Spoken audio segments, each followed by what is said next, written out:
Assalamualaikum warahmatullahi wabarakatuh. Halo teman-teman semuanya, bagaimana nih kabarnya hari ini? Sudah siapkah untuk belajar? Oke, pastinya harus siap nih gitu ya. Karena kita seorang pelajar, seorang mahasiswa, kita berhak menuntut ilmu dengan bersungguh-sungguh gitu ya. Semoga kita menjadi insan yang unggul, yang berguna bagi bangsa, agama, dan juga negara. Tapi sebelum kita lebih dalam nih cie, deep banget gak tuh? Kita ada pepatah kan mengatakan bahwa tak kenal maka tak sayang gitu ya. Tapi udah kenal tapi kok gak sayang-sayang gitu.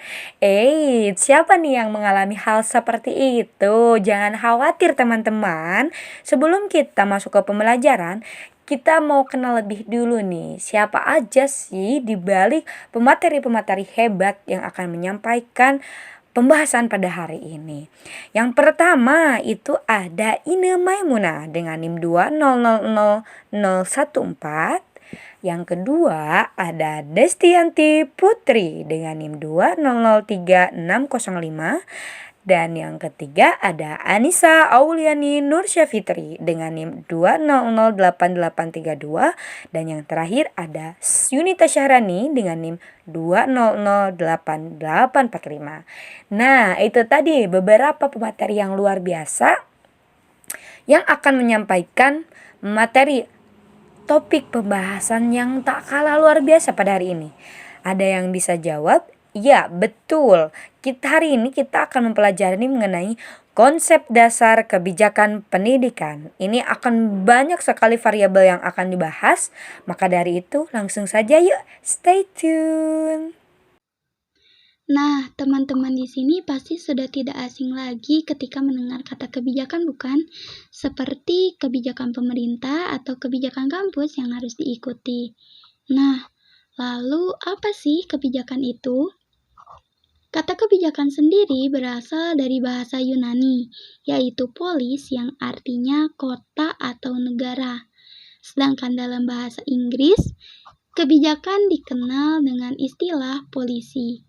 Namun, istilah kebijakan ini sering juga diartikan dengan politik, aturan, program, keputusan, hukum, undang-undang, peraturan, ketentuan, kesepakatan, rencana strategis, dan konvensi. Banyak para ahli atau para pakar berpendapat mengenai apa itu kebijakan. Seperti yang dikatakan oleh Frederick, beliau mendefinisikan kebijakan itu sebagai seperangkat tindakan atau kegiatan yang ditawarkan oleh seseorang, kelompok, ataupun pemerintah dalam konteks tertentu dengan hambatan dan juga kemungkinan implementasi kebijakan yang akan diusulkan untuk mencapai tujuan tertentu. Dari pendapat tersebut, kita bisa lihat bahwa kebijakan itu akan melibatkan tingkah laku yang tentunya memiliki sebuah tujuan. Sedangkan definisi kebijakan menurut tim revisi Kamus Besar Bahasa Indonesia tahun 2008, kebijakan diartikan sebagai kepandaian, kemahiran, kebijaksanaan, dan juga sebagai rangkaian konsep serta asas yang menjadi garis dasar rencana dalam pelaksanaan kepemimpinan, pekerjaan, pengorganisasian, dan juga cara bertindak pemerintah sebagai tujuan atau prinsip. Atau kebijakan bisa dikatakan sebagai garis pedoman untuk sebuah manajemen agar bisa mencapai sasaran tujuan. Maka dari itu, dapat disimpulkan bahwa kebijakan itu merupakan sebuah pedoman dan juga batasan yang menjadi arah kegiatan yang dilakukan dan juga sebuah peraturan yang harus diikuti oleh para pelaksana kebijakan karena penting untuk diproses dalam suatu organisasi. Serta kebijakan itu juga merupakan pengambilan sebuah keputusan atas rencana yang telah dibuat dan juga telah disepakati oleh bersama. Dengan kata lain, kebijakan ini menjadi sebuah alat untuk menyelesaikan suatu masalah yang muncul akibat dari kegiatan atau tindakan yang terjadi atau yang sedang dilaksanakan. Nah, kebijakan sendiri bersifat mengikat dan juga mengatur tingkah laku seseorang dengan tujuan untuk menciptakan tata nilai yang baru dalam masyarakat. Maka, kebijakan nantinya akan menjadi sebuah rujukan utama bagi para anggota organisasi ataupun masyarakat dalam bertingkah laku. Selanjutnya yaitu kebijakan publik. Kebijakan sendiri merupakan sebuah pedoman atau aturan yang tertulis yang mana diambil dari keputusan formal sebuah organisasi, bersifat mengikat dan mengatur tingkah laku seseorang yang bertujuan untuk menciptakan tata nilai yang baru dalam masyarakat. Sedangkan publik berasal dari kata public, yang artinya beraneka ragam, tergantung kepada kata yang menyertainya. Namun, publik secara umum dapat diartikan sebagai rakyat, masyarakat, publik, umum, negara, atau pemerintahan. Kebijakan publik juga bisa diartikan sebagai suatu hukum, namun harus memahami secara utuh dan benar terlebih dahulu agar tidak ada kekeliruan dari kebijakan tersebut. Yang selanjutnya yaitu kebijakan pendidikan. Menurut Risnawan, di tahun 2017, kebijakan adalah kegiatan politik yang disengaja berdasarkan premis bahwa tindakan yang masuk akal dan disengaja oleh organisasi, lembaga, dan lembaga pemerintah akan memecahkan masalah dan mengarahkan pada keputusan yang konsisten dengan tujuan. Sedangkan pendidikan di sini dapat diartikan sebagai sistem subsistem yang terorganisir dengan baik dan saling berhubungan. Jika salah satu subsistem gagal, maka sistem tidak akan berfungsi secara optimal. Kemudian, menurut Muklis, di tahun 2002 ia berpendapat bahwa kebijakan pendidikan mengacu pada keseluruhan proses dan hasil pengembangan tindakan strategis pendidikan berdasarkan visi dan tujuan pendidikan untuk mencapai tujuan pendidikan dalam masyarakat selama periode waktu tertentu, khususnya di sekolah dasar. Baik, selanjutnya yaitu komponen kebijakan pendidikan. Komponen kebijakan pendidikan menurut Charles O. Jones pada tahun 1979, kebijakan pendidikan terdiri dari 5 unsur. Unsur yang pertama yaitu tujuan atau goals, hasil yang ingin dicapai orang atau organisasi dalam kerangka waktu tertentu dicirikan sebagai tujuan. Tujuan dibuat sebagai tahap awal dalam proses perencanaan, sebuah rencana aksi. Pendidikan harus memiliki tujuan yang telah ditetapkan agar proses pelaksanaannya dapat terarah. Tujuan kebijakan pendidikan harus masuk akal agar semua pemangku kepentingan dapat menerimanya. Selanjutnya yaitu kesiapsiagaan atau rencana. Setelah tujuan pendidikan dibuat, tahap selanjutnya adalah membuat rencana kerja yang lebih rinci agar dapat memenuhi tujuan yang telah ditetapkan.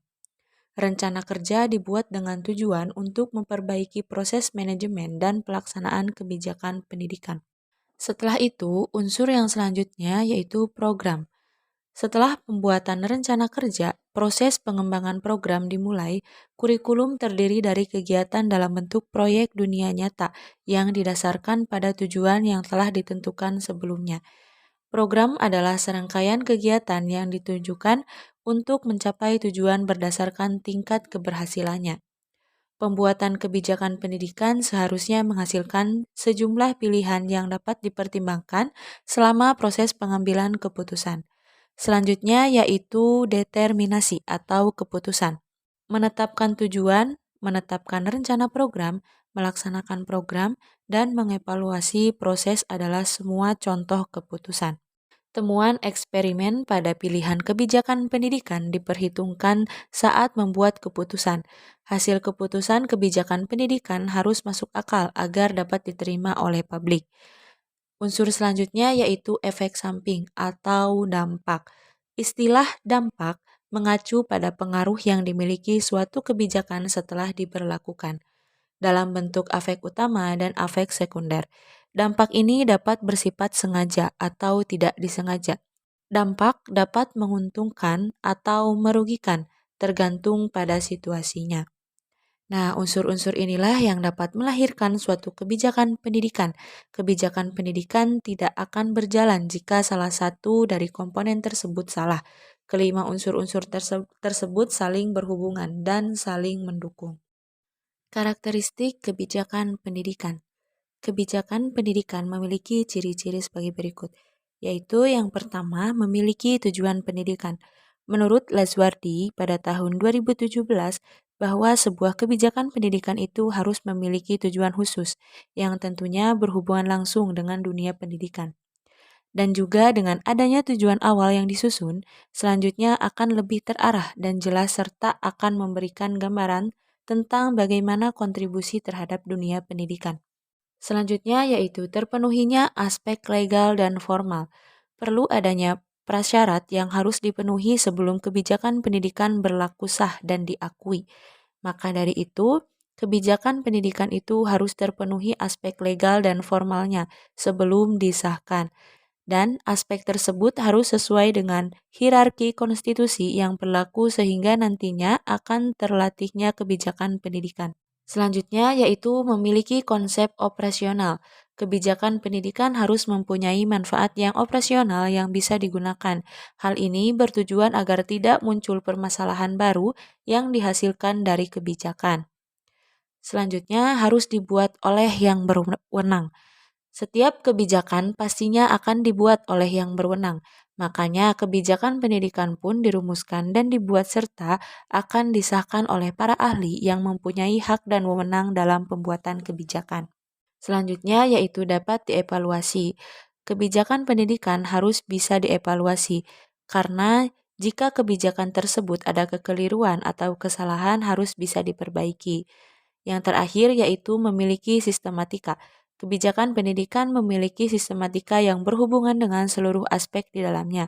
Sistematika tersebut harus memperhatikan efisiensi, efektivitas, dan keberlanjutan. Kebijakan pun tidak boleh bersifat pragmatis dan diskriminatif. Oke, kita lanjutkan pembahasan kita akan membahas mengenai karakteristik kebijakan publik dan juga karakteristik kebijakan pendidikan serta bagaimana sih implementasinya gitu ya. Nah, pertama, karakteristik kebijakan publik. Ini dapat kita klasifikasikan menjadi 4 di sini.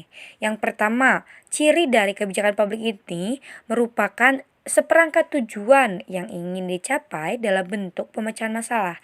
Jadi, kebijakan publik ini merupakan, langkah ataupun mencanangkan tujuan ketika ingin menyelesaikan suatu permasalahan gitu ya yang terjadi di halayak publik gitu. Yang berikutnya, kebijakan publik ini merupakan rangkaian kegiatan. Karena disebutkan kebijakan atau keputusan, maka dari keputusan itu dapat diimplementasikan dengan serangkaian kegiatan gitu. Selanjutnya nih, karakteristik dari kebijakan publik ini diperankan oleh pemerintah sebagai pelayan publik. Kenapa? Karena pemerintah adalah sudah dikatakan pelayan publik, artinya pemerintah yang melayani masyarakatnya, sehingga pemerintah lebih tahu gitu mengenai apa yang sedang terjadi di lingkungan publik atau di lingkungan masyarakatnya gitu. Sehingga ketika munculnya permasalahan-permasalahan, pemerintah sudah seharusnya memberikan keputusan-keputusan atau kebijakan-kebijakan yang selaras untuk kemaslahatan masyarakat. Dan yang terakhir, yakni kadang ini terbentuk menjadi keputusan, tapi kadang bersifat negatif ataupun positif. Maksudnya dari negatif dan positif ini dari sudut pandang masyarakat, di mana ketika pemerintah mencanangkan suatu kebijakan, maka masyarakat ini tidak banyak atau tidak yang berpikiran positif gitu. Kadang ketika pemerintah sudah mencanangkan kebijakan dan tidak selaras dengan sudut pandang masyarakat, ini akan muncul stigma gitu. Dan munculnya bentrokan-bentrokan lain terhadap kebijakan-kebijakan yang sudah dicanangkan oleh pemerintah.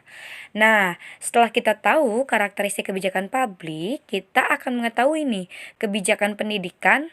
Ciri-cirinya seperti apa? Tidak jauh daripada ciri-ciri kebijakan publik. Yang pertama itu memiliki tujuan pendidikan. Ya, sudah dikatakan juga ya bahwa tujuan dari adanya pendidikan ini untuk tidak lain mencerdaskan kehidupan bangsa gitu ya, dan juga melahirkan insan-insan yang unggul, berpotensi dan berketerampilan. Yang selanjutnya yaitu terpenuhinya aspek legal dan formal. Kenapa? Perlu adanya prasyarat yang harus dipenuhi sebelum kebijakan pendidikan ini berlaku sah dan diakui. Jadi harus ada validitas gitu ya. Secara mungkin kalau formal itu bisa secara tertulis gitu ya. Seperti itu.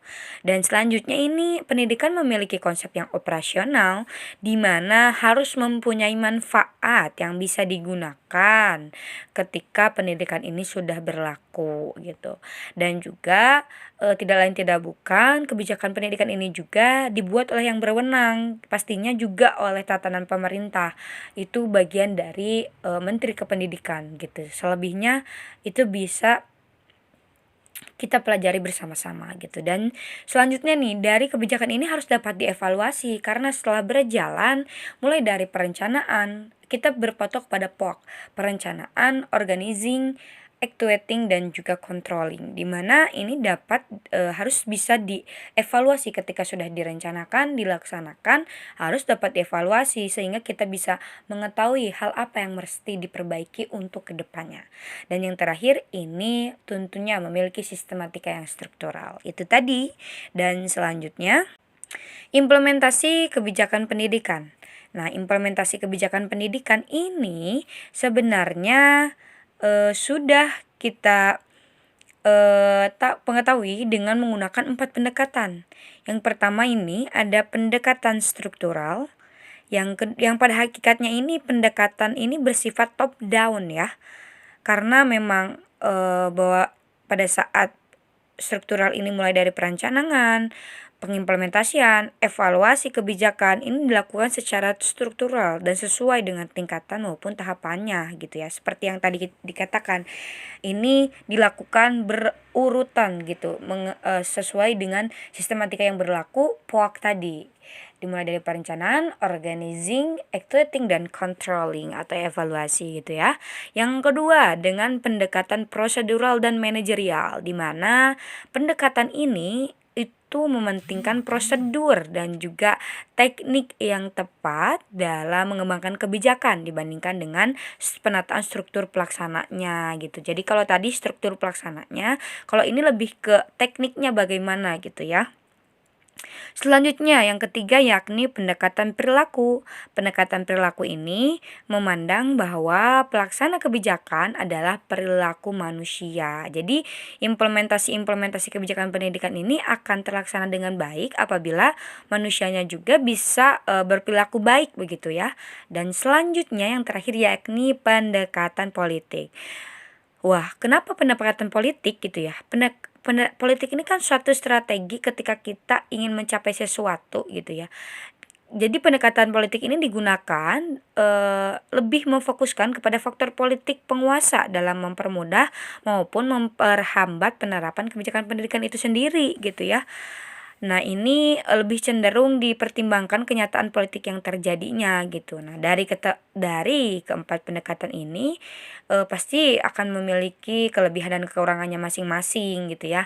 Namun seiring berjalannya waktu gitu, ini memerlukan kebijaksanaan dalam menggunakannya gitu. Jadi bagaimana kebijakan-kebijakan ini diimplementasikan begitu ya, sehingga dapat mencapai tujuan pendidikan yang telah ditetapkan. Mungkin seperti itu yang dapat disampaikan. Terima kasih atas perhatiannya. Dari kami, kelompok 1 pamit undur diri dan sampai jumpa di lain kesempatan. Semangat untuk belajar. Allahu Akbar, Allahu Akbar, Allahu Akbar. Terima kasih. Sampai jumpa. Wassalamualaikum warahmatullahi wabarakatuh.